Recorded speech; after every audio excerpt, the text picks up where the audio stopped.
Assalamualaikum warahmatullahi wabarakatuh.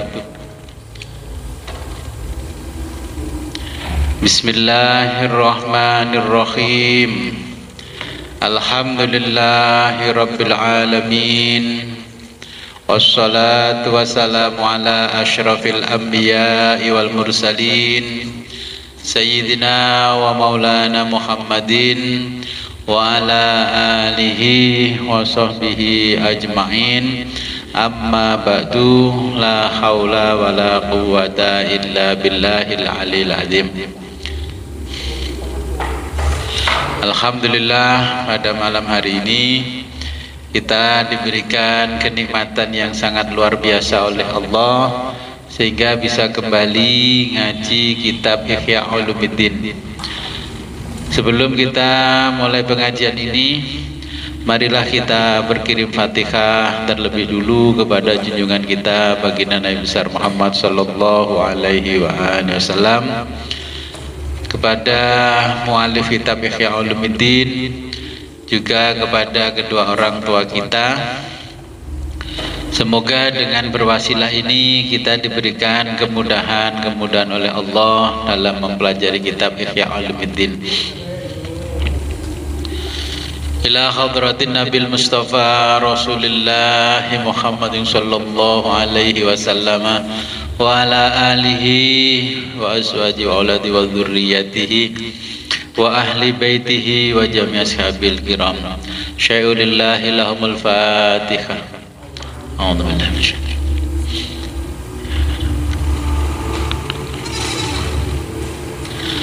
wa zumaila hadratil imamil mujaddidi hujjatil islam wal muslimin Zainuddin Abi Hamid Muhammad ibn Ahmad al-Ghazali At-Tusi At-Tabarani Asy-Syafi'i radhiyallahu anhu wa nafa'ana bihi wa bi ulumi fid dharaini wali masyayikh. Syai'ulillahi lahumul Fatihah.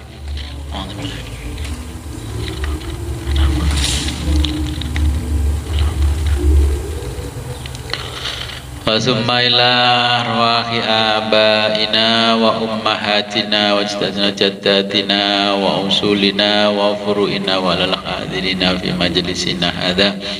Al-Fatihah.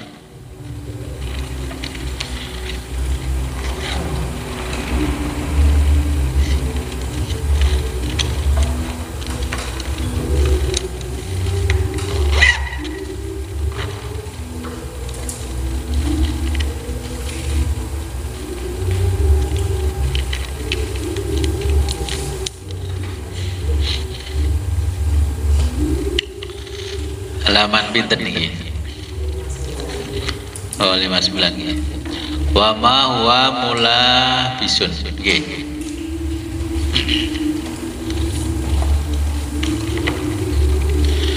Bismillahirrahmanirrahim. Qala al-muallifu rahimahullahu ta'ala wa nafa'ana bihi wa bi ulumihi fid dharaini amin ya rabbal alamin. Wa ma huwa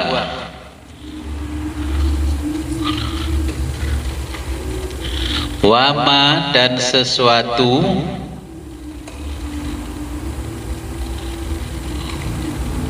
huwa bagi orang mula bisun busana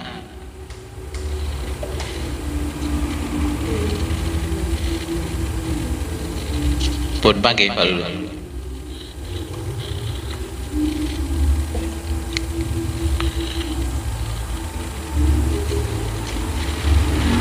Lahu yang dipakai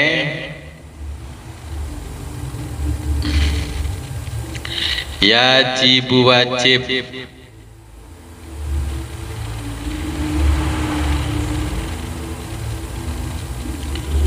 tambihuhu diingatkan, tambihuhu alaihi diingatkannya,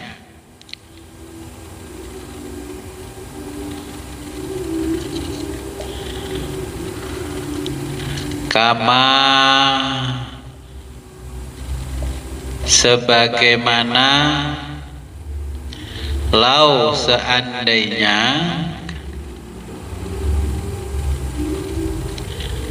karena dia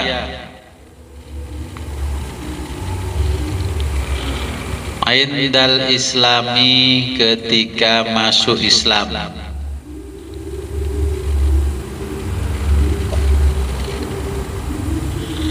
labisan mengenakan pakaian lil khariri dari sutra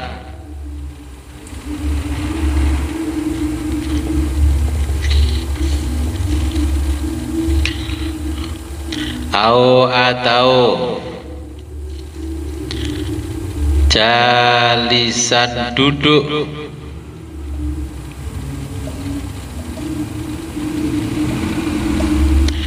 fil ghadabi dalam keadaan marah atau emosi. Dereng Pak nggih?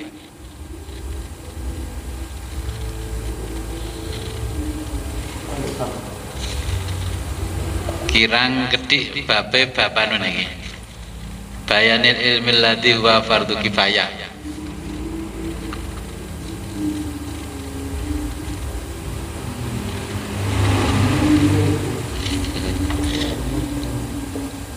Pun pagi. Coba ini kali ini. Pagi. Ini pagi. Karena ini benten ya paragraf ya. Pundi jenengan terakhir mungkin.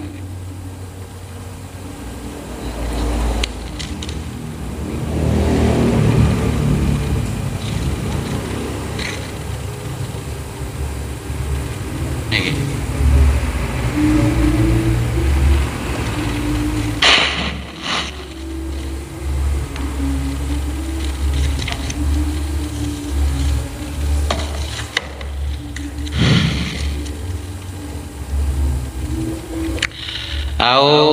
Atau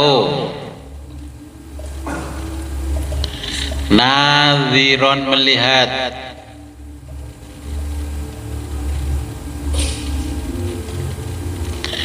ila ghairi pada yang bukan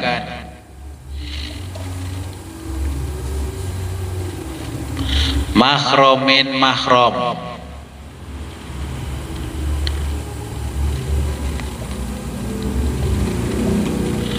fayajibu maka wajib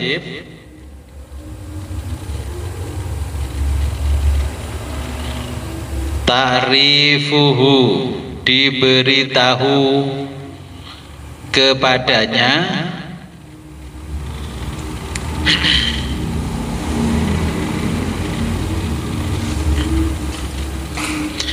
zalika atau bidzalika yang demikian itu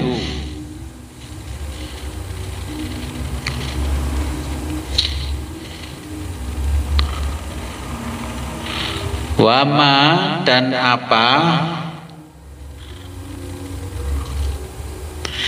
laisa yang tidak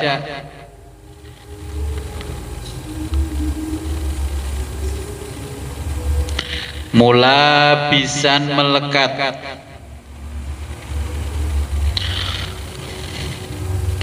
lahu padanya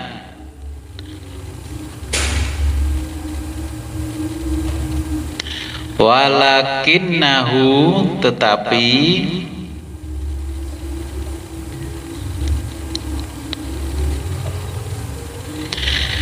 bisodatit ta'arrudi bisodati akan segera at-ta'arrudi dihadapi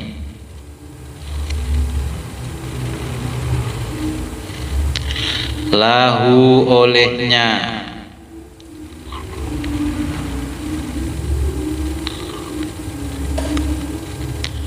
alal kurbi pada waktu dekat,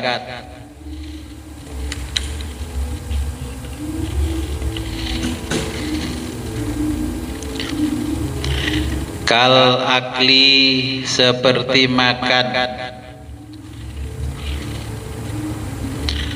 wasyarbi dan minum,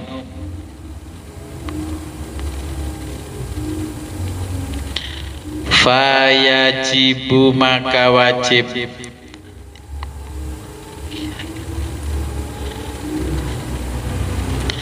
ta'limuhu mengajarkannya,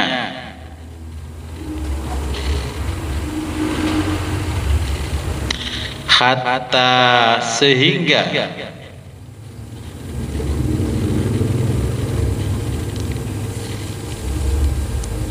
idza kana ketika ada atau jika ada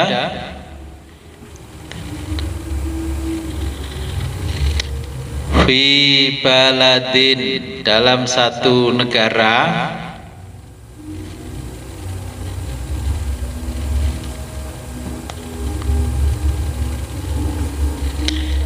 yuta'ato yang didatangi fihi di situ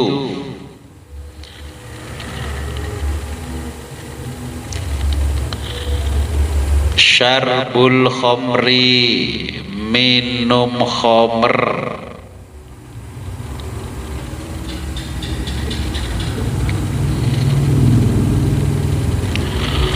wa aklu dan makan, lahmil khinziri daging al khinziri babi,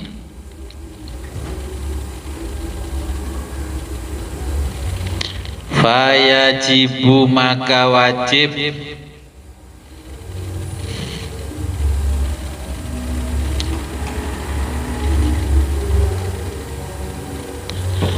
ta'limuhu diajarkan,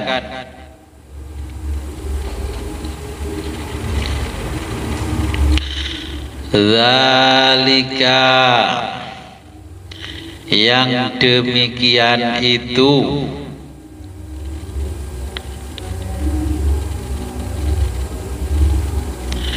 wa tambihuhu dan diperingatkan, alaihi padanya,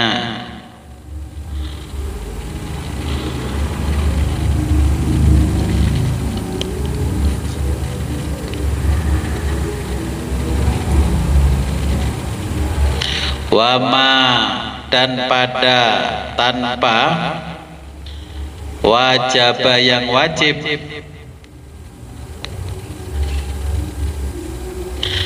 ta'limuhu diajarkan,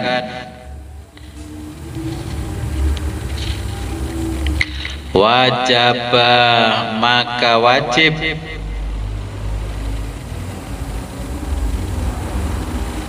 alaihi atasnya,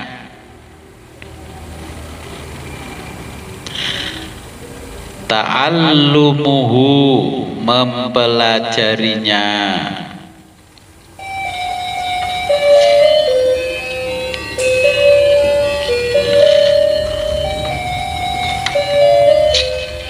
Oke, saya jelaskan dulu di alinea ini.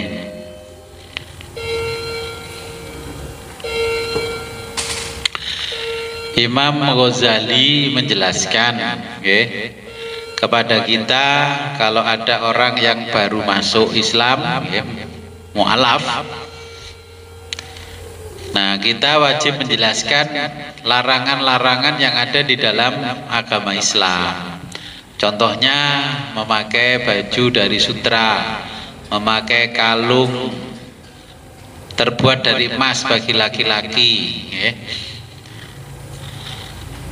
Nah, kemudian ketika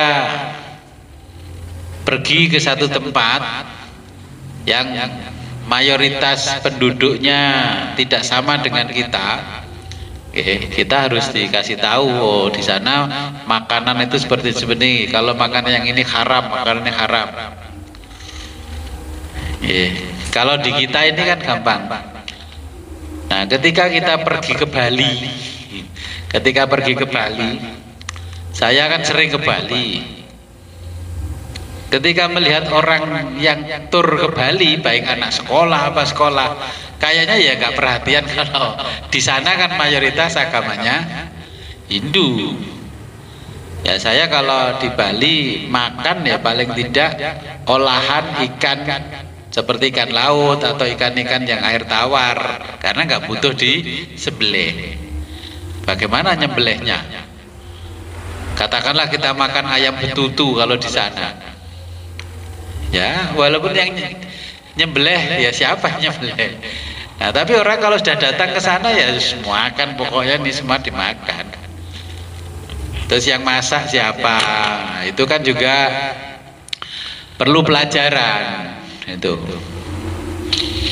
Tapi ya anak saya pergi ke Bali bersama sekolahannya ya berbasis Islam kental. Tapi ya ke sana ya selos-selosan aja.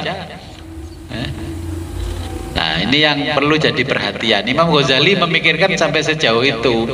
Belum lagi ke negara yang mayoritas ya nggak ada sama sekali orang Islamnya.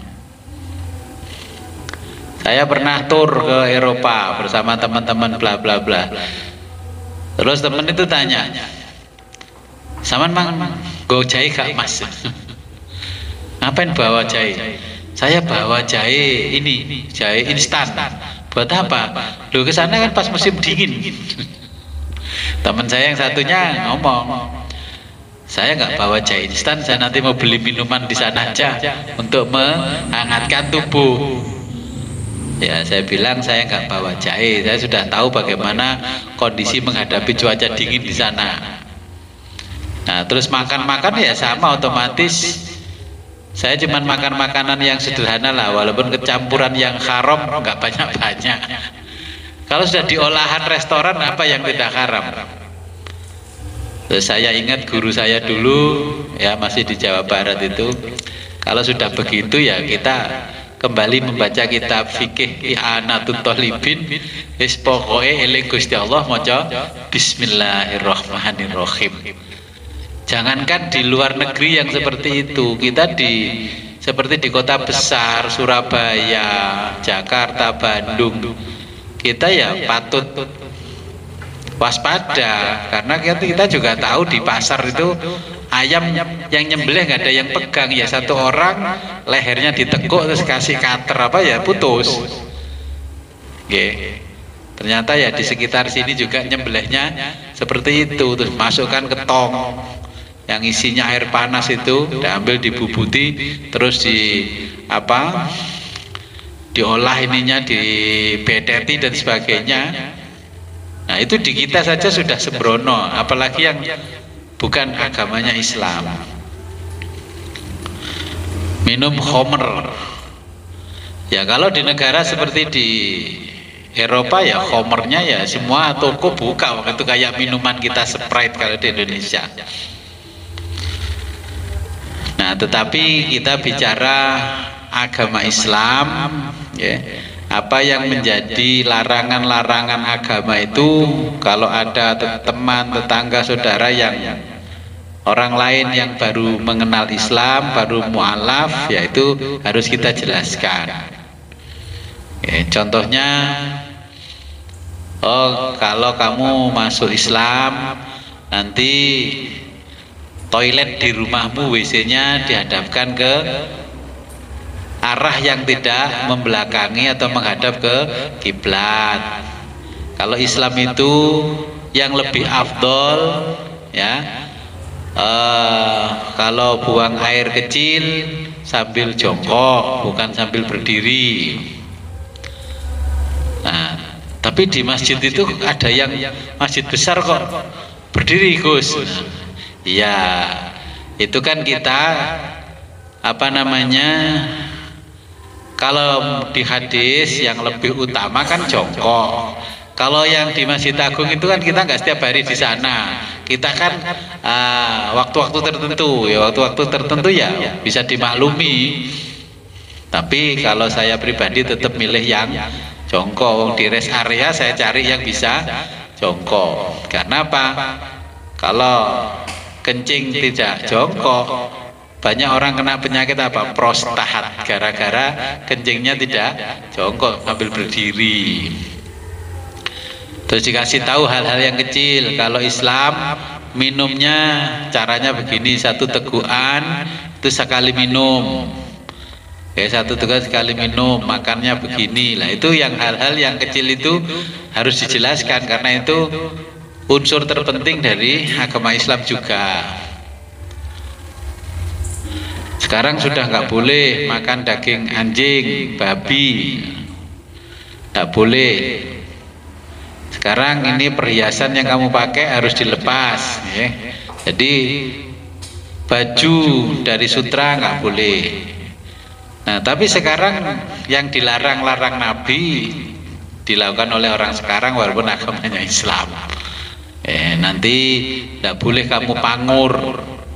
Oh, nggak dipangur Gus, ini dibekel. Dibekel, dulu dipangur nggak boleh, sekarang dibekel.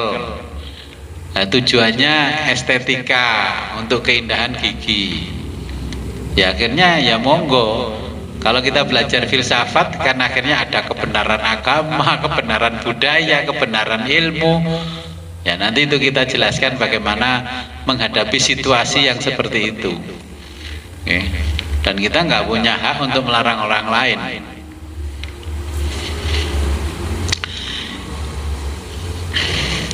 Oke, kita lanjutkan ke berikutnya. Wa ammal i'tiqadatu, adapun mengenai al-i'tiqadatu akidah, akidah.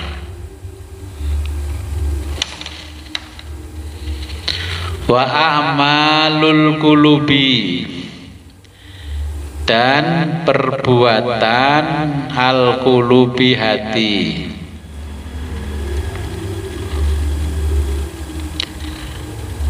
Fayajibu, maka wajiblah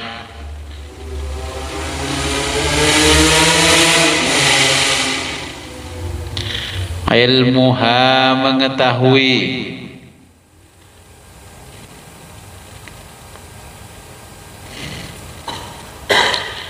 bihasabi, menurut al khawatiri, bisikan hati.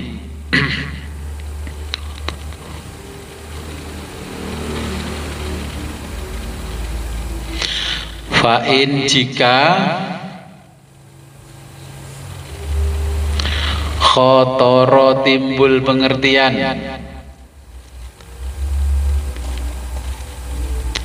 lahu, bagi hati,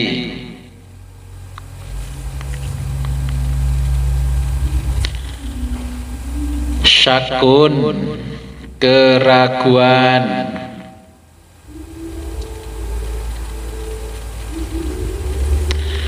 fil ma'ani, mengenai pengertian,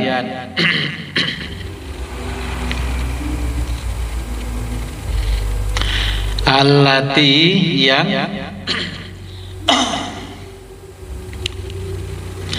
tadullu, terkandung,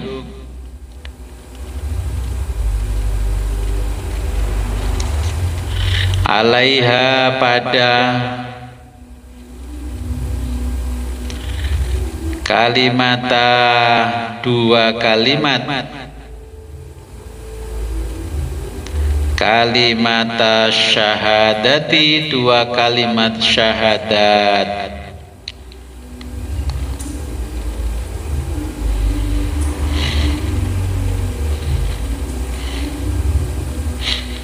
Fayajibu, maka wajib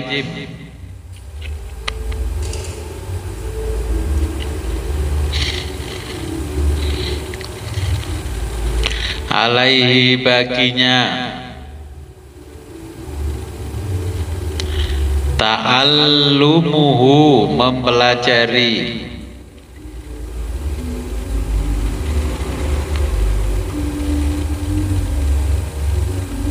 ma apa,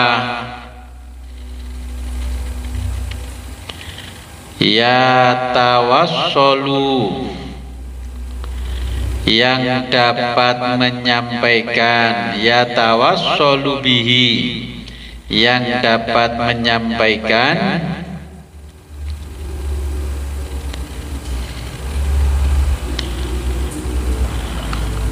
ila untuk izalatis syaki dapat menghilangkan asyaki keraguan,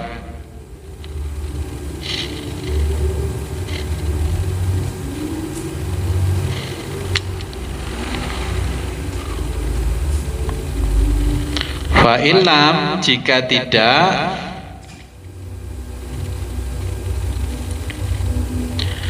yakhtur terbersit, lahu oleh hati,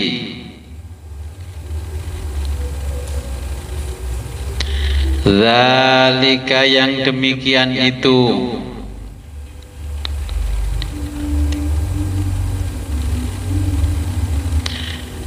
wa mata dan dia mati,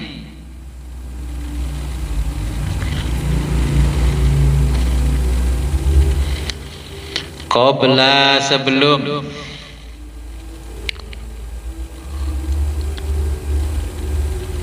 ayah tak kita beriktikad,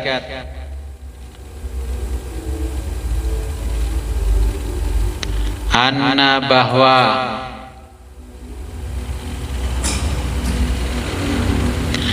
kalamullahi kalam Allah,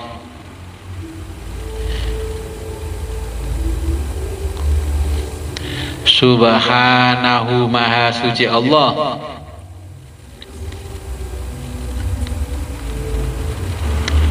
qadimun itu qadim,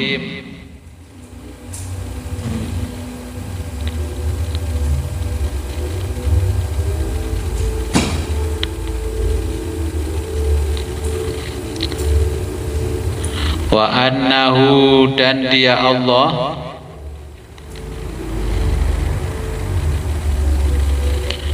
mar'iyun terlihat,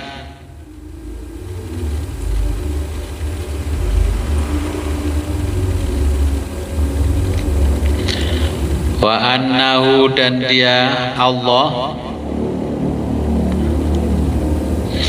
ta'ala maha luhur Allah,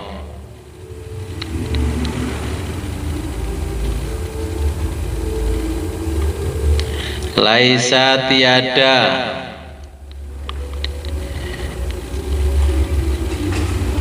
mahallan bertempat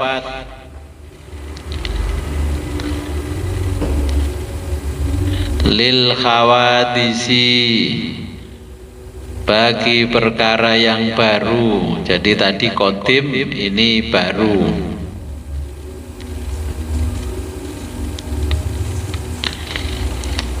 Ila ghairi dzalika dan lain-lain.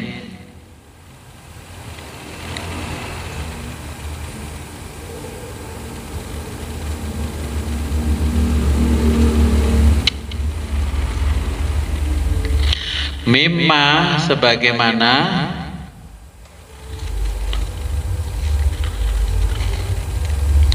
yuzkaru yang disebutkan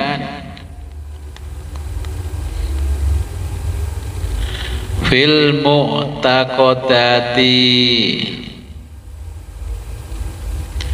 dalam keyakinan,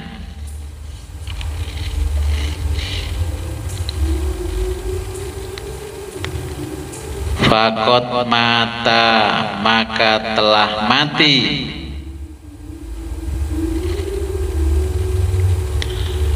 alal islami dalam keadaan Islam. Ijma'an menurut ijma' para ulama.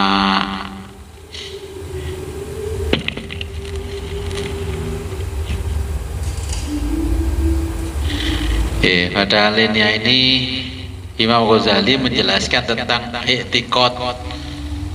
Kalau bahasa yang diambil oleh istilah Indonesia adalah akidah.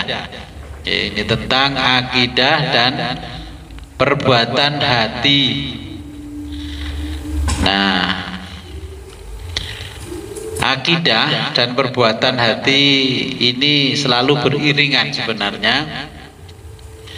Dan kita wajib mempelajari ya bisikan-bisikan hati yang kadang-kadang hati kita menjadi ragu-ragu. Islam memang menerima budaya apapun selama budaya itu tidak melanggar akidah agama Islam.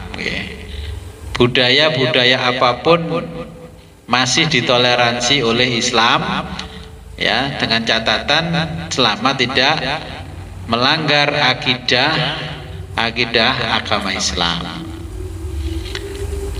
Jadi banyak sebenarnya budaya-budaya di Jawa ini ya, tidak dilarang oleh ulama terdahulu, oleh Wali Songo juga nggak dilarang, oleh penerus-penerusnya sampai hari ini tidak dilarang.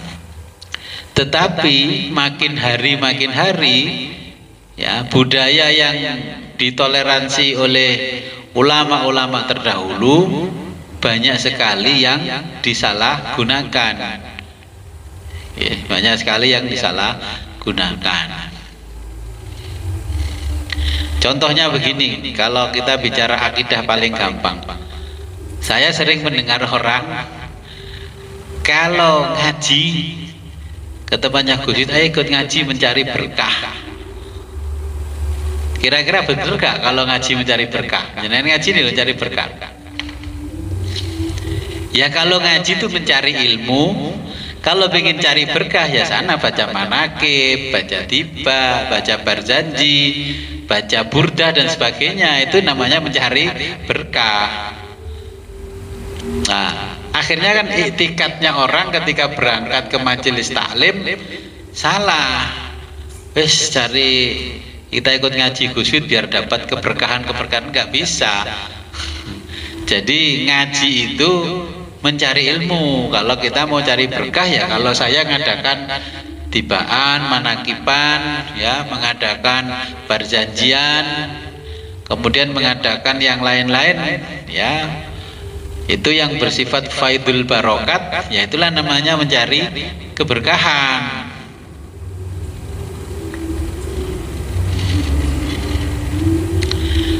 Nah ini iktikad ini wajib ya akidah ini wajib diajarkan kepada umat Islam. Kalau kita bicara diri sendiri ya kita ke keluarga. Banyak hal-hal yang hari ini menurut saya itu sebenarnya budaya yang melanggar akidah. Tapi sekarang banyak yang dipaksa-paksakan supaya diterima oleh agama Islam. Supaya diterima oleh agama Islam. Contohnya, ini contoh. Orang sekarang hampir semuanya di lembaga-lembaga pendidikan Islam, bahkan Pak Kiainya, Bu Nyainya, itu mengadakan ulang tahun. Tahu nggak sih sebenarnya orang-orang ini sejarahnya ulang tahun? Kalau kita membaca sejarahnya bangsa Eropa, dulu di zaman pertama munculnya bangsa Eropa, itu kan ada kisah mitos bahwa ada perempuan cantik namanya Eropa. Nah, karena saking cantiknya Dewa Zeus itu terpengaruh sama Eropa. Pertama masih menampakkan diri sebagai dewa, Eropa tidak mau. Nah kemudian si Zeus ini merubah dirinya sebagai binatang jinak yang disukai oleh Eropa, ya. Akhirnya Eropa tertarik dengan binatang itu, terus dirawat beberapa hari, beberapa bulan. Akhirnya si Eropa ditangkaplah oleh Zeus, dibawa lari. Kemudian kakaknya Eropa kaget, ibunya kaget. Kakaknya Eropa dengan ibunya mencari Eropa.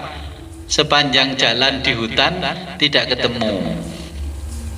Kemudian ibunya sama kakak laki-lakinya bertemu seorang perempuan cantik, namanya Dewi Athena, ya.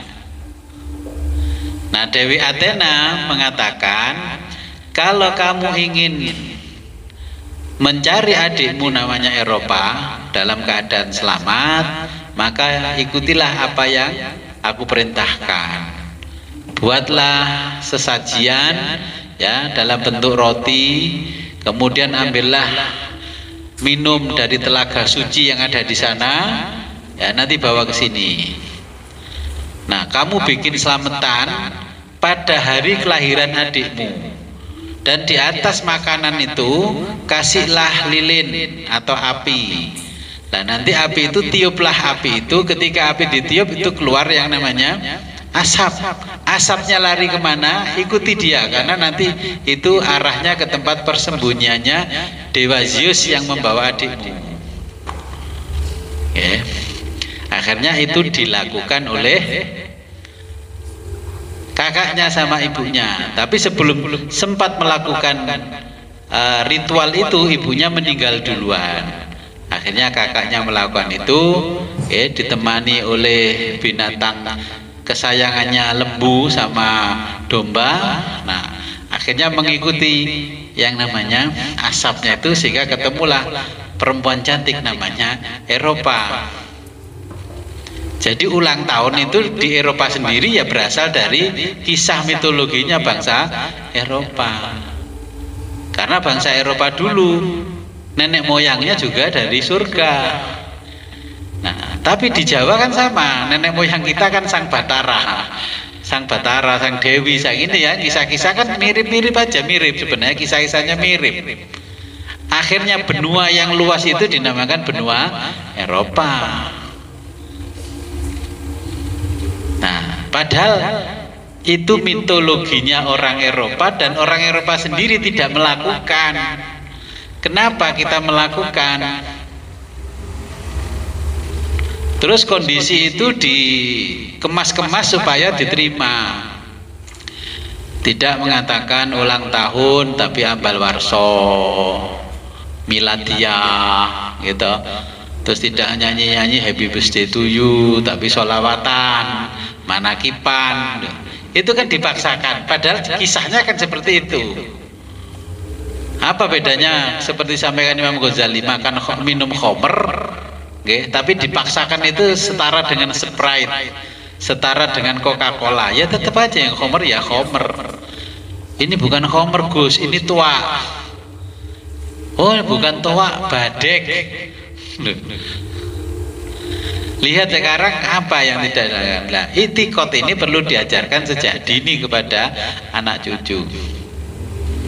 Dan sekarang sudah menjadi budaya populer. Oke, menjadi budaya populer yang sulit dibendung. Nah, kita harus ingat, jenengan kalau pergi ke Eropa, di sana itu perguruan tinggi, semuanya terukir ayat-ayat suci. Itu artinya bangsa Eropa dulu itu sangat religius. Bangsa Eropa sangat religius. Kenapa bangsa Eropa bisa berubah seperti itu? Karena pemuka-pemuka agama di sana dulu, sekitar tahun 1400-1500, sampai Perang Dunia Pertama, para pemuka itu selalu menyampaikan agama itu dengan dibumbui mitos-mitos itu. Setelah ilmu pengetahuan maju, diteliti, ternyata perkataan para pemuka agama, nggak masuk akal dan tidak ilmiah. Orang Eropa kalau melihat foto-fotonya, kalau kita ke sana semua pakai jilbab, semua menutup aurat. Jadi kita kalau melihat bangsa Eropa, agamanya ditinggalkan oleh umatnya karena di dalam menyampaikan agama selalu dibumbui khurafat. Nah, kita ini kejangkitan seperti itu. Lama-lama Islam juga akan ditinggalkan umatnya. Hari ini bandingan orang yang menjalani hidup budaya Islami dan betul-betul menghayati agama Islam bisa dibanding 9 banding 3, lama-lama tinggal banding 1. Coba jenengan bikin konten, kalau nggak percaya ya, bikin konten di YouTube atau di Facebook, di Instagram, kontennya Ibu Islam, Bapak Islam, ya. Rukun iman ada berapa? Coba, paling nggak ada yang tahu. Rukun Islam ada berapa? Paling nggak ada yang tahu. Oke. Bang, sampai hari ini rumah sakit yang tulisannya rumah sakit Islam kan gerbangnya, kayak saya belum pernah menjumpai di gerbang itu ada ayat suci yang ditulis di situ. Yas minimal faidha maritu wa huwa yashfin. Ketika aku sakit, dialah Allah yang menyembuhkan. Nggak ada. Kemudian ketika di ruangan pasien, harusnya kan ya ada tuh doa yang diajarkan Nabi. Allahumma dzibil ba'sa rabban nas isfi antas safi sifan la yughadiru saqoma. Terus ada doanya orang yang berkunjung ke saudaranya yang sakit, kan itu harusnya ditulis tuh di temboknya itu. Kalau nggak hafal kan dia bisa baca, doakan saudara sambil baca. Ya seharusnya kalau rumah sakitnya berlabel Islam. Nah, di sini akan ada buku panduan kecil tuntunan spiritual bagi pasien. Nah, pagi ya, oh di rumah sakit Kristen Mojowarno itu pagi pendeta datang mendoakan, pagi Pak Ibu nggak sehat ya, kita doakan gitu. Fakta toh? Nah, coba jenengan ke rumah sakit Islam, ono Ustadz sing moro. Ya kita nggak percaya ya, kita sama-sama ke sana.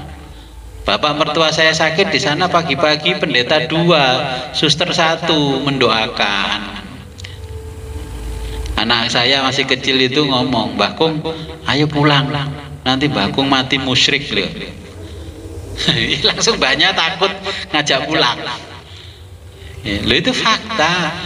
Seharusnya kan kalau rumah sakit Islam pagi itu datang ustadz memberikan ceramah, memberikan motivasi supaya dia semangat.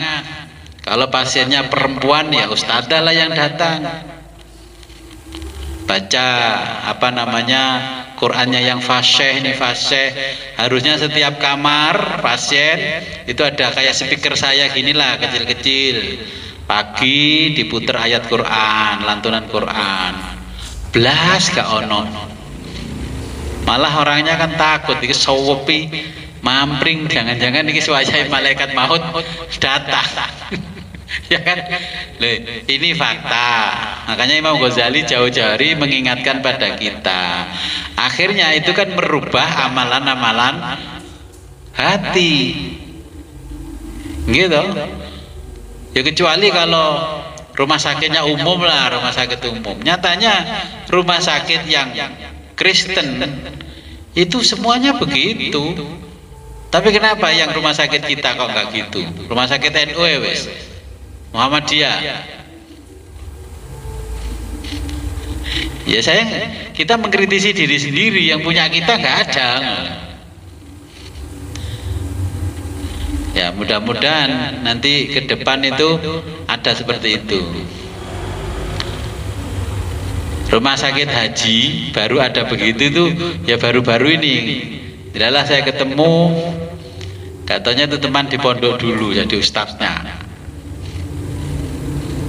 Jadi kan harusnya orang sakit di rumah sakit Islam supaya etikatnya dia yang sakit itu tidak berubah.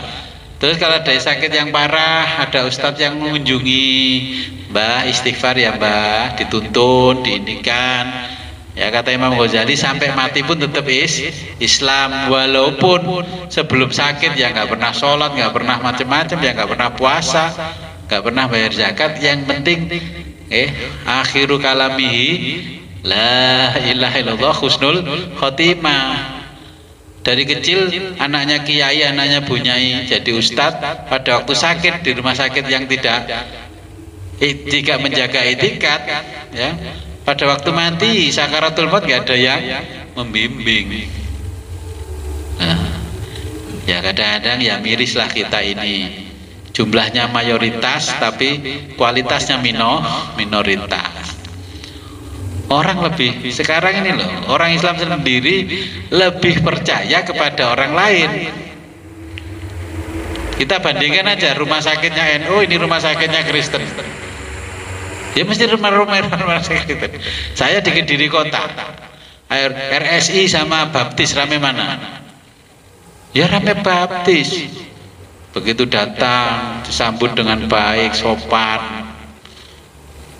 Kalau orang kita, pasien sudah di pintu gerbang UGD gak muncul-muncul wongi. Ya kita nggak bohong, kita semua tahu toh. Makanya akhirnya yang iktikadnya sama dengan kita Islam gak memilih yang produknya Islam. Ya salahnya siapa ya? Ya dosa besar kalau di Ihya Ulumuddin, dosa besar ya yang nanggung ulama besar.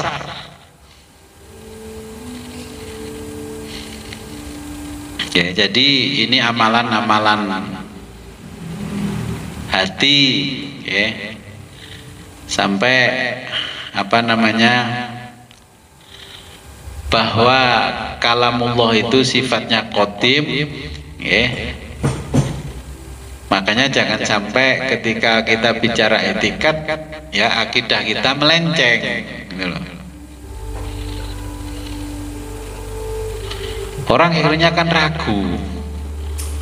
Wong beli di toko yang punyanya orang Islam sama punyanya orang non Muslim, rame mana? Jangan sana itu deh, ketop. Coba rame mana? Iya, kalau di sana 1 kilo itu ya persis tis. Ayo coba kalau ke pasar tradisional belakang sini, bawa ke rumah ditimbang lah kurang. Gitu. Bawa ke sana pasar grosir, jenengan beli tomat 1 keranjang, buka di rumah, yang bosok berapa? Tapi dilihat dari luar utuh. Nah, kalau beli di top, luar sampai dalam sama. Nah ini loh, saudara-saudara kita itu nggak pernah akidahnya sama amalan hatinya nggak pernah seimbang. Iya bah, niki poton soibah, bah ngeten bah, tuku tenan kok mah ini. Tuh dia nggak belajar bagaimana mengelola itu baik, malah belajar bagaimana bisa menata tomat itu yang bosok nggak kelihatan. Lu mikirnya kan keliru toh. Saya gini, uang-uang mikirnya kan keliru. Ngoyo-ngoyo memikirkan sesuatu, bagaimana caranya menata tomat yang buruk di dalam tidak kelihatan dari luar. Kan yang membunuh dirinya sendiri, keberkahannya tidak ada. Coba kalau beli beras itu, yang produksinya teman dan saudara kita, yang sama-sama Muslim, ngomongnya beras premium, tapi beras timbunan dari Bulog yang sekian tahun diolah lagi, bukan dari petani langsung dikemasi. Ya kita nggak nyalahkan Bulognya, memang Bulog tugasnya menjaga keseimbangan ketahanan pangan. Kalau beli di tempatnya saudara kita, disendekno tembok itu jamur. Saya itu aneh, itu gula ngene wong-wong ini ki. Lupa nggak diambil dari tembok yang nyenden itu jamur. Kalau beli pisang di saudara kita itu, besok kali ini nggak dihabiskan, besok busuk. Terus gimana kita? Kalau beli pisang di supermarket yang ngetop, ya enggak. Yang punya orang Cina enggak. Saya kadang-kadang heran. Ya apa ya wong Islam saja. Ya gak ngelong-ngelong saya sendiri, tapi maksud saya ajarannya itu kan sangat baik, sangat lumayan. Wis kono tandingan nih, tapi umatnya kok nggak ada yang sedikit pun mengamalkannya.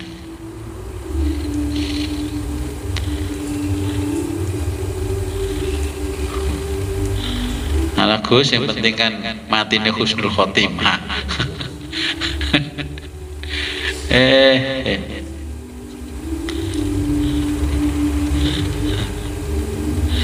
Oke, saya lanjutkan dulu.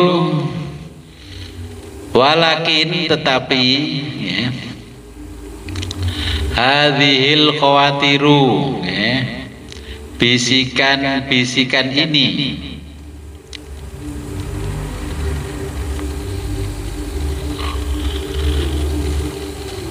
al-mujibatu menyangkut lil i'tiqadati dengan keyakinan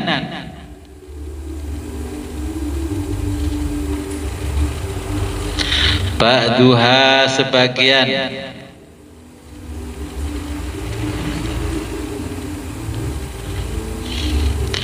yahturu timbul bit-tobai disebabkan kepribadian seseorang,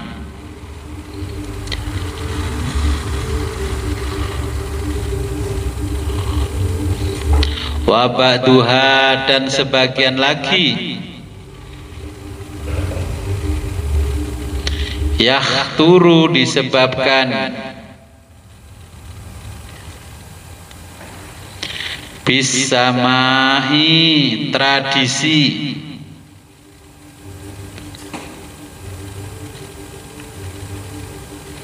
min dari ahlil baladi semua penduduk negeri.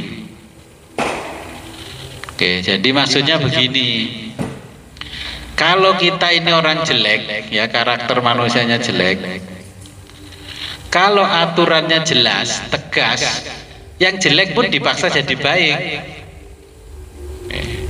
Kalau kita belajar ilmu hukum, ilmu sosiologi, ya, ini 10 orang jelek semua, kelakuannya maling. Tapi karena undang-undangnya, aturannya itu jelas, ya, konsisten, maka yang jelek pun dipaksa menjadi baik. Lama-lama jadi baik. Ini semua orang baik, tapi aturannya jelek. Mau nggak mau kita dipaksa jadi jelek. Iya. Ini yang dimaksud oleh Imam Ghazali karena tradisi. Dulu kan tradisi, ya, tradisi banyak. Alasannya kalau orang kita mendahulukan sosial gus. Jaluk tulung Pak Lurah ngaplopi, ya ngaplopi. Ya sebenarnya kan wani nyalokno lurah ki wani dadi kongkon-kongkonane rakyat. Kalau sudah jadi lurah, bupati, sikapnya kayak raja. Mau ke kantor bupati aja ditanya, ada perlu apa? Sudah janjian belum? Lembut ya dibuka gitu loh, kantornya itu open house 1 bulan sekali untuk rakyat mengadu langsung ke dia. Oh, giliran kalau sudah jadi mengadu itu nggak ke dia, ke aplikasi. Giliran saya coba aplikasinya, selamat datang di aplikasi halo mas titik-titik. Sekarang kan wapres halo mas wapres. Ternyata yang jawab mesin, nggak mangkel no. Yang kita butuhkan itu kayak dia waktu butuh suara kita itu loh, datang mohon-mohon. Nah kita mengadu, Mas Bub, ini lampu merah perempatan saya itu mati, belum ada yang betulkan, tolong sampaikan kepada dinas terkait. Ya kan harusnya gitu loh. Mosok ditandangi lagi ini wis wadul namanya Andika. Iya mujarab Andika itu. Saya ada apa laporkan Andika lang besok beres. Lapor nang aplikasi nggak beres. Jawabnya mesin, takut lagi yang mesin ya. Iki jari ini kayak aplikasi langsung komunikasi sampai yang bersangkutan, tapi jawabnya mesin. Ya itu akhirnya tradisi terbentuk, orang walaupun orang ini semuanya baik, karena tradisi dan hukumnya buruk, ya kita dipaksa jadi buruk.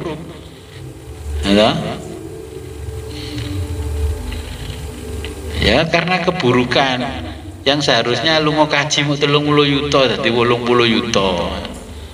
Gitu. Ya mudah-mudahan kita doakan Pak Menteri yang sekarang ini orang baik. Nyatanya kok jadi 50 ya, masih masuk akal lah 50.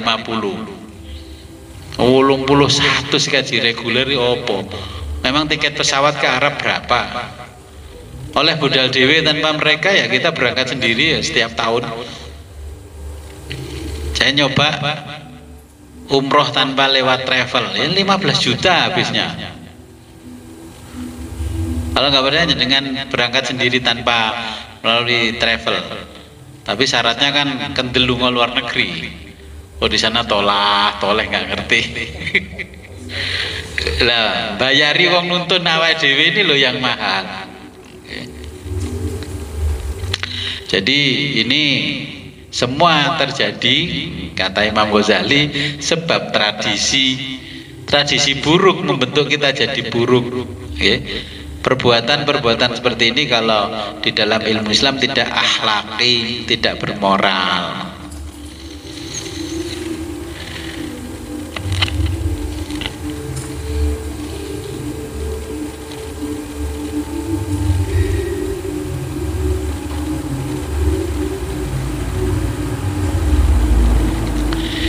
Oke, saya lanjutkan lagi satu alinea ini. Fa ingkana jika ada fi baladin di dalam satu negara sa'a yang maju. Jadi jika ada di dalam satu negara maju fihi di dalamnya al-kalamu ilmu kalam, ilmu teologi,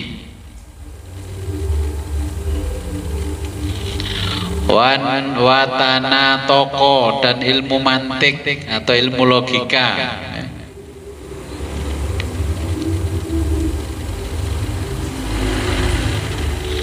An-nasu orang-orang bil bid'ah melakukan bid'ah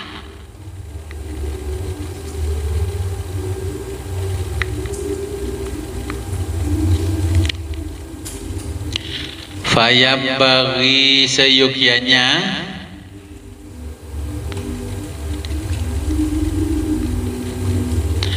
ayusona dijaga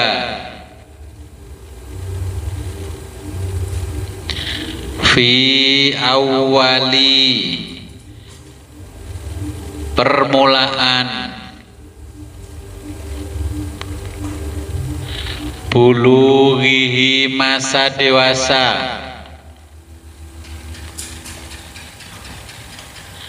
anha dari baliknya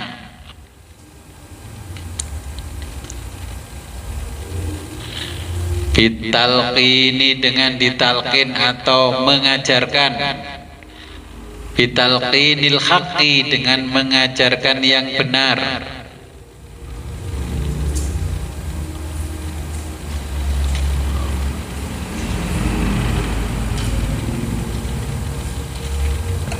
fa innahu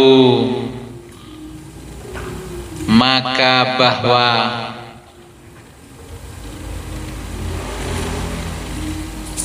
lau ulkiya seandainya dimasukkan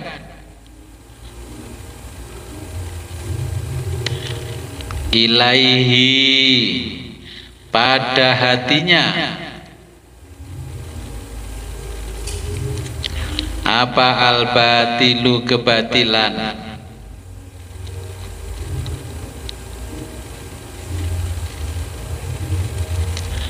la wajaba niscaya wajib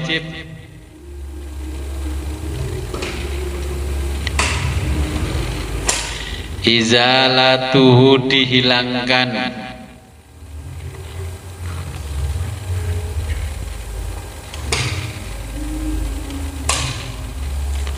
min qalbihi, dari hatinya,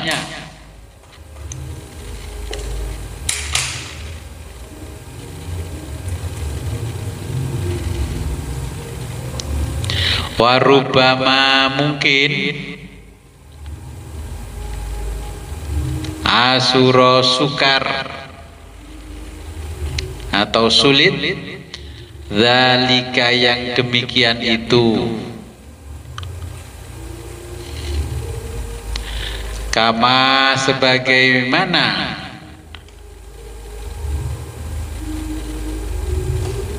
annahu, bahwa,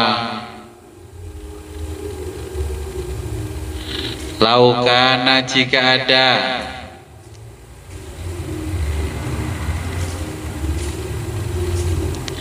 hadzal muslimu, seorang muslim itu,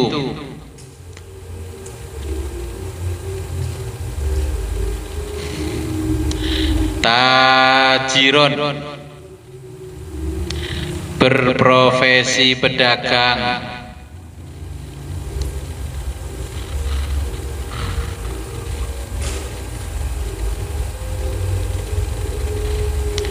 waqad sa'a, dan telah berkembang maju,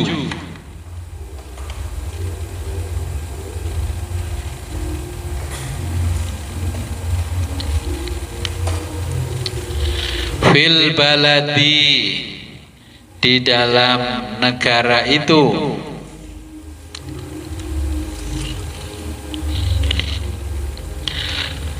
muamalatur ribai, perbuatan riba,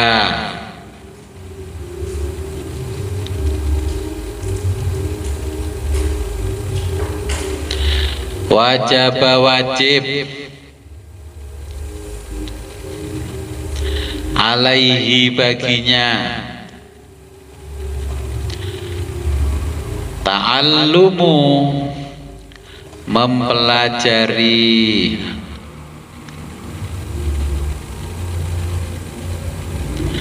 al-khadari, cara menjaganya, minar riba, dari riba itu. Ini Imam Ghazali mencatat dulu, ternyata dari dulu itu sudah banyak orang berdagang, profesinya para pedagang ini, yang dilakukan dalam sistemnya adalah riba. Contohnya, jenengan menjual sesuatu,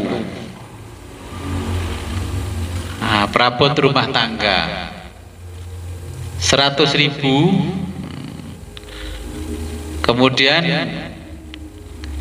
ini kan kulaannya 100.000, kalau dibeli cash ya 130.000, kalau dibeli kredit jadi 200.000. Nah, ini dianggapnya sebagai riba. Karena apa? Karena harganya melebihi 100%. Ya, 100%. Karena apa? Kita masih dibebani biaya administrasi dan lain-lain. Pinjam uang juga sama, sistemnya lama-lama jadi riba. Apapun akhirnya jadi riba, dan itu sudah mengkondisi di dalam satu negara. Makanya umat Islam diwajibkan untuk mempelajari ilmu perdagangan. Sekarang kan perbankan itu peninggalan Belanda. Ya, umat Islam kalau ingin punya bank ya harus belajar perbankan. Perbankan konvensional bagaimana, perbankan syariah bagaimana.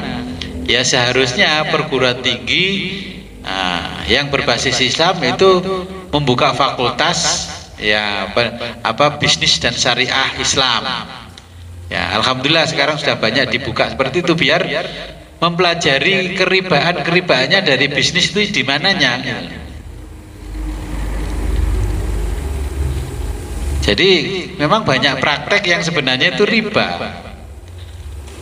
Dan hari ini saya menjumpai banyak sekali orang yang berbisnis yang ribanya lebih dekat pada ribanya daripada tidaknya, itu alumni pesantren.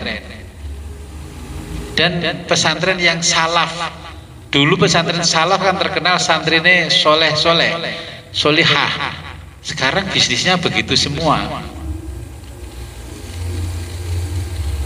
Bahkan ya saya menjumpai terus dibisi orang, tapi ketuanya yang niku Gus, ya wis terserah wong ya sing milih-milih jawab. Tapi setiap 6 bulan sekali kita diberangkatkan ziarah wali limo gratis. Ya akhirnya sampean gawani ngomongi delep bisnis riba toh, karena sudah ditutup dengan kegratisan itu. Ya saya diem aja karena apa? Waduh, bisnisnya seperti itu. Ya intinya rentenir.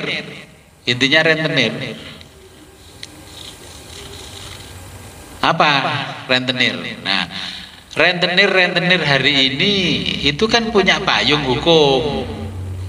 Namanya koperasi. Nah, ini yang dimaksud Imam Ghazali. Kan sekarang banyak orang yang berlindung di bawah aturan-aturan yang koperasi. Nah, kalau koperasinya dijalankan yang benar ya nggak apa-apa, tapi rata-rata koperasi yang baru-baru muncul ini kan itu tempat berlindungnya para rentenir.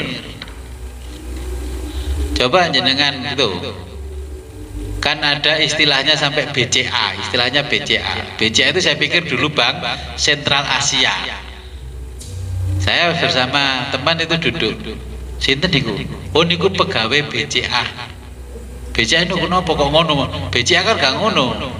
Niku Bank Cuwilan Ajeg.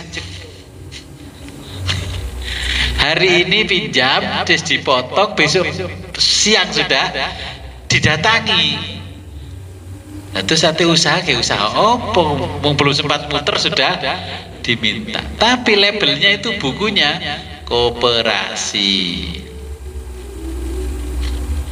Tapi kan yang pinjam dimasukkan dulu kan sebagai anggota. Loh, tapi kan anggota pinjam ke koperasinya sendiri. Hanya dikasih buku, kita nggak dikasih apa-apa lah. Ini yang dimaksud oleh Imam Ghazali. Banyak orang yang mengatakan bahwa sistemnya syariah, ternyata juga perlakuannya adalah riba. Saya meneliti juga bank-bank syariah. Coba ngajukan pinjaman ke bank syariah. Ternyata lebih parah dari bank konvensional prakteknya. Makanya kalau jenengan ingin tahu koperasi itu riba apa enggak, ya dirikan koperasi. Kata Imam Ghazali, untuk uji coba orang kan banyak yang menyalahkan, oh sini sistemnya riba, riba. Ya sudah, ayo kita coba dirikan bank riba tenan pora. Nah, cari ilmunya. Ya, kita kalau nggak mendirikan ya dari mana taunya? Saya penasaran dengan perkoperasian yang sesungguhnya tempat berlindungnya para rentenir. Akhirnya kita mendirikan koperasi. Coba dirikan koperasi. Nah, ternyata oh iya, dari sisi ini kalau pengen cepat uang banyak, nitip koperasi aja, dikembangkan oleh koperasi. Ternyata sudah bukan soko guru lagi, sebagian dari koperasi, praktek riba, legalisasi ribanya para rentenir. Berani ngomong gini kan kita pelakunya. Ya.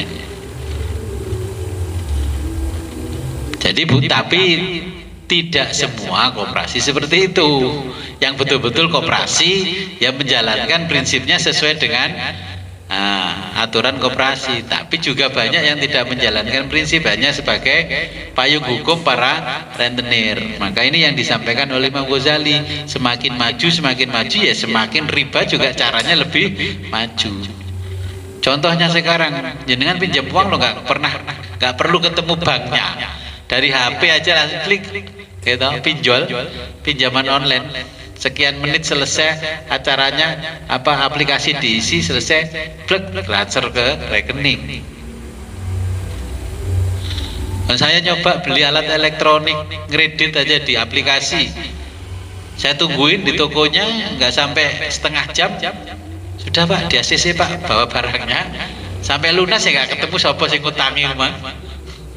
Loh, ini kan semakin maju. Terus saya pelajari sambil mengambil kredit itu, saya pelajari ini riba apa enggak ya.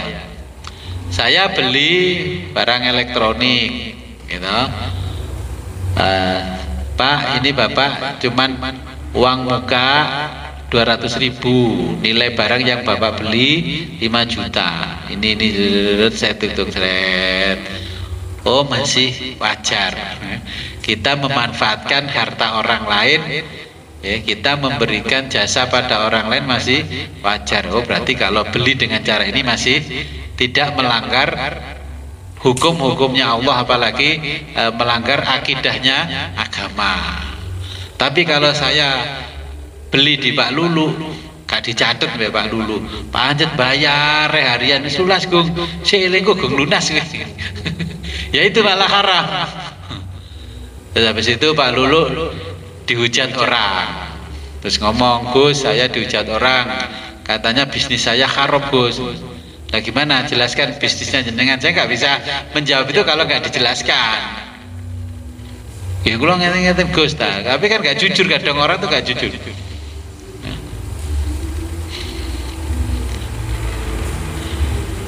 Oke, mungkin ada pertanyaan? Oke, siap. Acara-acara waliman pengurus, pertemuan pengantin laki-laki perempuan akan selalu dilakukan. Terus partai itu melakukan ritual budaya seperti tidak telur atau apa itu yang itu termasuk apa ya? Termasuk budaya apa bid'ah atau apa gitu? Oh, nggih. Hampir semua. Di Jawa pernikahan itu kan macam-macam. Kalau masih ngikuti adatnya orang Solo Jogja, itu kan ambil berjalan terus menginjak telur, menginjak ini semuanya. Nah, itu sebenarnya unsurnya budaya. Nah, budaya itu kan harus bisa dijelaskan kepada kita, budaya ini sebenarnya dari mana asal usulnya. Nah, ternyata budaya yang dilakukan oleh orang Jawa itu semua adalah simbol. Itu simbol.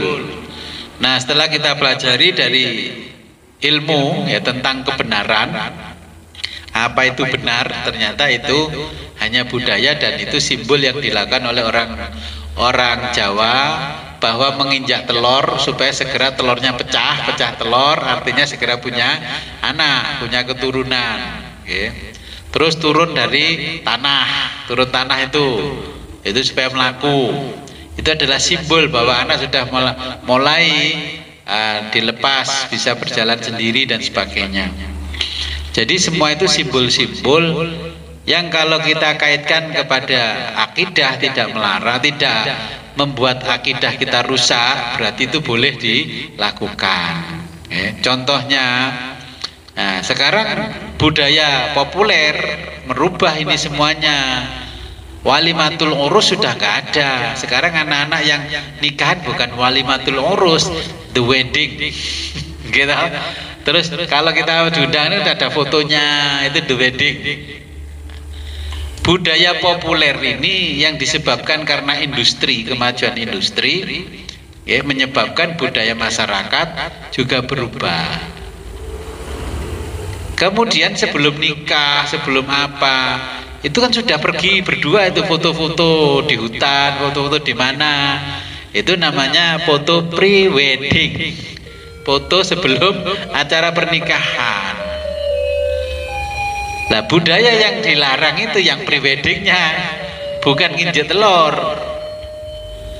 Karena belum jadi pasangan sah, sudah rangkul-rangkulan, sudah ini dipandu oleh fotografer, ya, dipandu oleh penata rias make upnya. Nah, jadi budaya yang populer ini yang merusak akidah, kalau budaya yang kuno ini tidak merusak. Nah, seperti itu. Terus sekarang mulai di kota itu walimatul urus, ya wis mangan-mangan sambil berdiri. Ini budaya populer, ya inilah yang merusak ya berdirinya itu. Makanya tetap halal.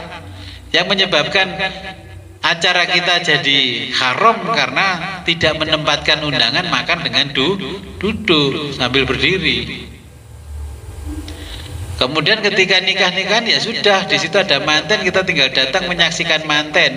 Tidak ada lagi yang mau itu hasanah. Wong saya itu ponakan dadi manten, awal-awalnya pengen mau itu hasanah, hari hanya blek, tidak mau di mau itu hasanah. Katanya kan ajaran keluarga yang laki-laki itu alumni Timur Tengah semua, nanti habis acara ini harus didoain, ditiup ininya. Hari hanya saya tiup tidak mau. Akhirnya ya setelah nikah ya sudah, saya biarkan ada urusan ini, saya nggak mau tahu. Makanya saya akhirnya ketika ada acara-acara, karena saya sudah 3 kali ini acara nikah, pernikahan gak konsisten. Akhirnya sekarang kalau ada orang tanya saya, kalau sampean acaranya islami sekalian, kalau enggak sekalian. Kalau islami saya baru mau jadi pengkhotbah nikah, lega enggak? Karena apa? Sing dadi manten orang Islam lagunya lagu gereja. Terus gimana? Terus sekarang kan lagu-lagunya lagu gitu. Sudah nggak ada sholawatan ketika manten dipertemukan dengan kembang mayang kuade, itu nggak ada sholawatan seperti bertemunya Nabi Adam dengan Ibu Hawa, nggak ada. Makanya kembang mayang itu kan simbol pertemuannya Mbah Adam dan Mbah Hawa. Itu kan simbol, untuk melanggengkan, mengingat bahwa dulu terpisahnya nenek moyang kita selama 40 tahun. Yang itu dihilangkan, malah budaya populer yang dipakai. Bajunya kelompor-kelompor sampai menyapu. Nah itu.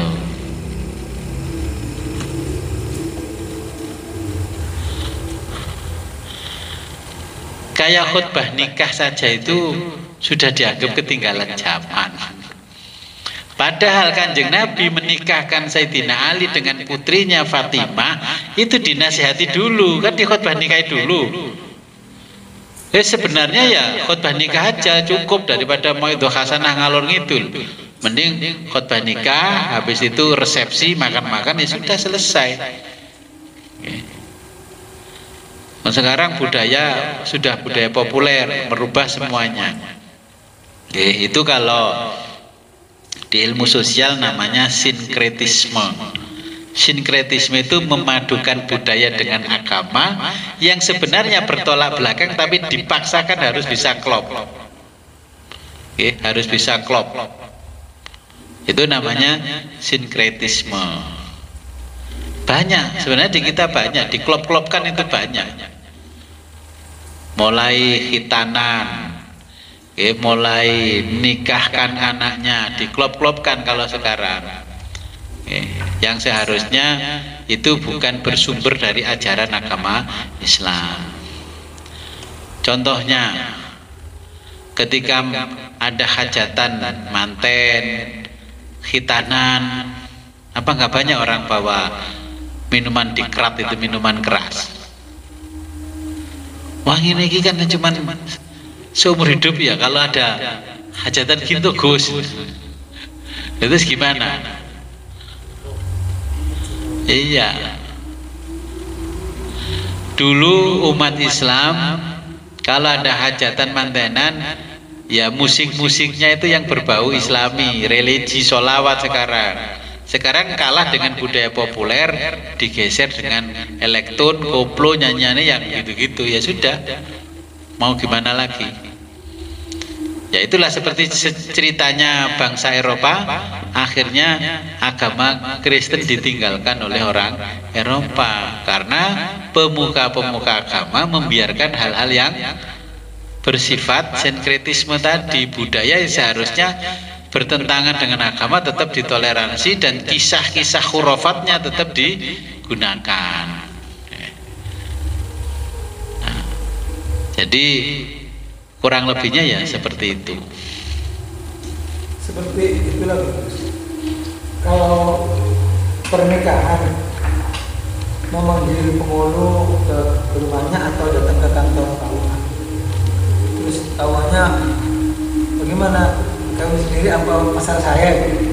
Selama ini sudah membudaya, ujung-ujungnya dengan bangga sekali kantor KUA itu nggak pasal sama saya, nggak pasal kamu keluar. Kok nggak dibimbing sebelumnya?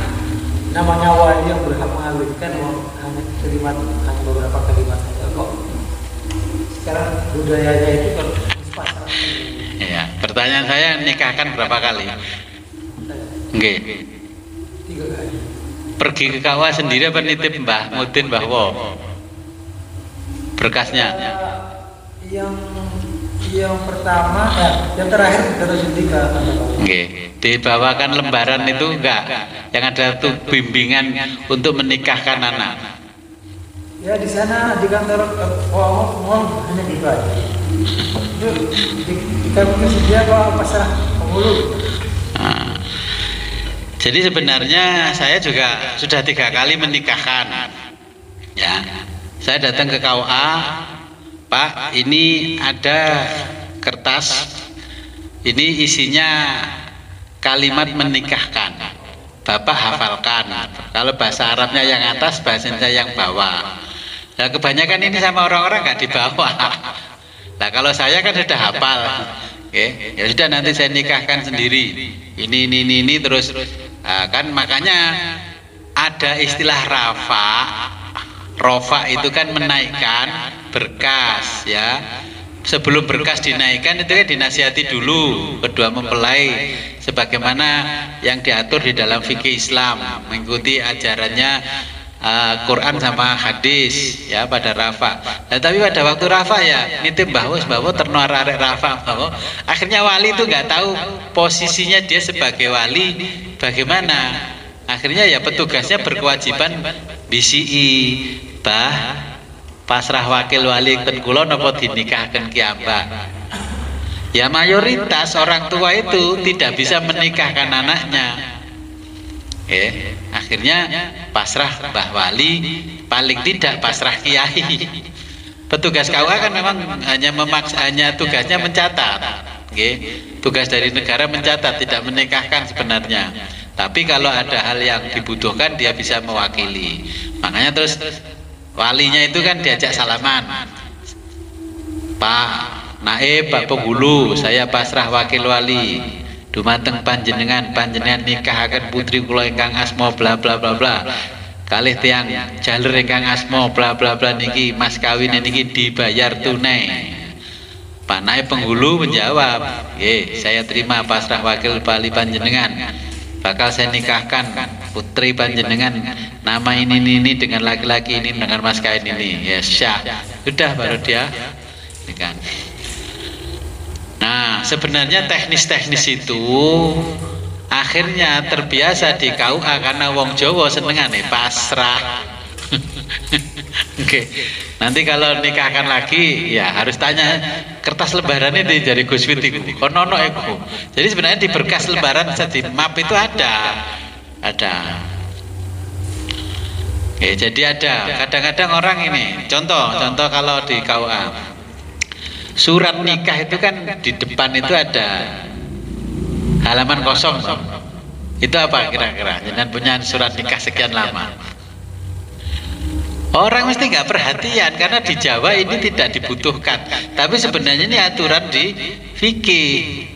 Itu kan ada kolom untuk perjanjian pranikah.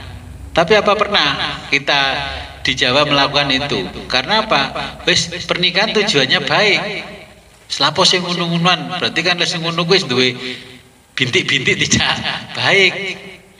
Padahal kan ya harus ditulis toh pranikah sama-sama bujang katakanlah. Oke, saya sebelum menikah saya sudah beli rumah ini ya. Rumah ini bukan gonok gini nih. Hasil beli saya sebelum menikahi kamu. Istri juga boleh. Iya, aku juga punya harta yang bukan gonok gini. Ini dulu rumah hasil beli saya waktu saya masih kerja. Ini. Saya punya motor, punya ini harus kan disebutkan. Kalau halaman itu tidak cukup kan berarti halaman bikin kertas yang sambungannya itu. Tapi di situ tulis ini ada perjanjian pranikah. Terus disahkan oleh pengadilan. Maka ketika terjadi perceraian, harta yang ini bukan punyamu, wis metu wong tok. Nah, kan begitu toh. Kalau nggak ditulis di situ dianggap gono gini. Kalau terjadi seperti itu, waduh, kalau nyesel Gus, mboten kula tulis ini kudu blanko ya. Lah sampean pede banget. Loh, saya sama istri saya tanya itu. Saya punya ini, saya tulis di notaris itu. Kalau saya mati, saya punya anak, kasihkan anak sekian, untuk kamu sekian. Terus saya tulis, saya punya ketika menikah, saya punya simpanan harta sekian ini saya tunjukkan ke dia. Nah ini ada, saya bawa ke notaris. Tapi nggak saya publikasi ke banyak orang, yang penting dia sudah tahu, terus Pak penghulunya tahu bahwa ini ada suratnya seperti ini. Ya kalau sekarang sudah seusia saya gini ya wis PPN karepmu ae wis. Anak wis akeh iku wis gak berlaku. Nah, tapi saya kan karena itu kalau sekarang dinilai luar biasa banyak. Oke, kalau gitu sebelum kita akhiri marilah kita berdoa kepada Allah, semoga apa yang kita pelajari pada malam hari ini membawa barokah, manfaat di dunia dan akhirat.